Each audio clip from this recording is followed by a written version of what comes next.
The class has a lot of area of effect skills, and it can handle and deal a good amount of damage at the same time. This class is strong when surrounded with enemies. Hello guys! This is Genuine Gaming, sharing with you my tips in playing the Devastator solo in the late game. That would be from levels 21 to 30. Skills loadout.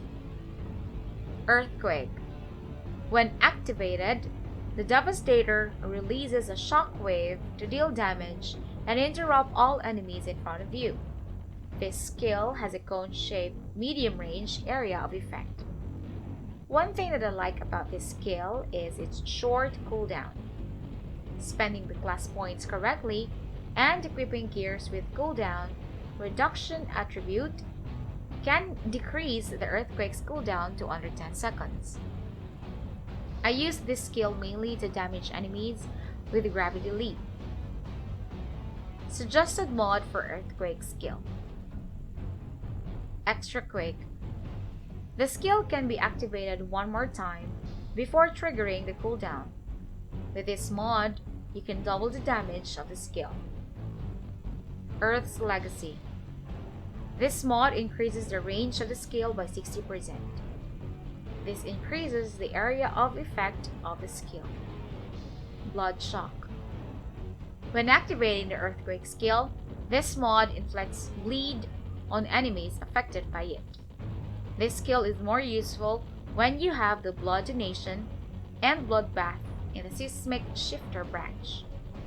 Blood Donation heals for 35% of the blood damage, while Bloodbath deals 30% more damage when afflicted with bleed. Gravity Leap. The Devastator leaps into the air and strikes your targets from above, dealing damage and interrupting enemies within a small radius of the area you land in. This is another way of dealing damage to enemies. At this time, I use this skill for mobility purposes, to get quickly from point A to point B. This is the best means for me to get rid of those annoying snipers. Impale. A selected target is inflicted with bleed and deal damage. If the damage is lethal, the enemy will be impaled, creating a zone that grants a powerful bonus to armor and health regeneration to all allies in range for 9 seconds. With proper mods, Impale skill can deal huge damage to a selected enemy. Sharpened Spike. Deals an additional more damage depending on what level of gear this mod is attached. With Earth's Heritage nod in the Seismic Shifter mod, the Impale skill is increased by another 50%. I do not like the Endless Mass and Boulder Dash skill. The Endless Mass skill encases a target in stone, inflicting bleed and pulling enemies within a small radius towards the initial target. The stone will then explode, dealing damage to all enemies within a small radius around the target. I do not like this skill because you cannot deal damage to the enemy while it is encased in stone. With regards to Boulder Dash, I find Gravity Leap better because I am more mobile with Gravity Leap. Class Points. In spending your class points, I would suggest to go for either the Warden or Seismic Shifter. In my gameplay, I went for the Seismic Shifter build. I find it more balanced compared to the Warden branch. The Warden branch is more focused on resistance and increase in armor. The Seismic Shifter, on the other hand, is more focused on the anomaly skills. However, it uses the Devastator's anomaly skills to defend itself. The more skills you use, the more healing you get because of the increase of the skill leech attribute. This is what I think about the Devastator class. The class has a lot of area of effect skills, and it can handle and deal a good amount of damage at the same time.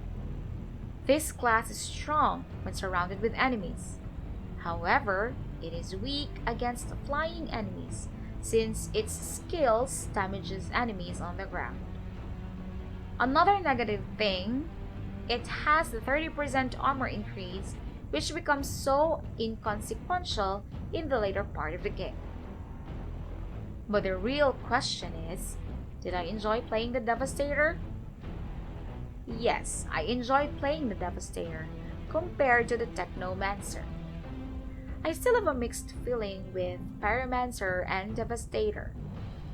One thing I like about the Devastator is the mobility because of Gravity Leap, which makes it easy to target the annoying snipers. One thing I do not like about the class is that it does not have the anomaly bullets. For whom shall I recommend this class? I would say those players who want mobility and at the same time AoE damage. Those players who likes to get close to enemies and damage them with their melee skills. This class is great for players who want to get close and tank it out against the enemies. So that's about this video, and if it is helpful, give this video a like. And if you want more video game reviews and tips, you can subscribe to my channel. And please do not forget to click the bell button to get notified every time I upload a video. See you in the next vid. Ciao!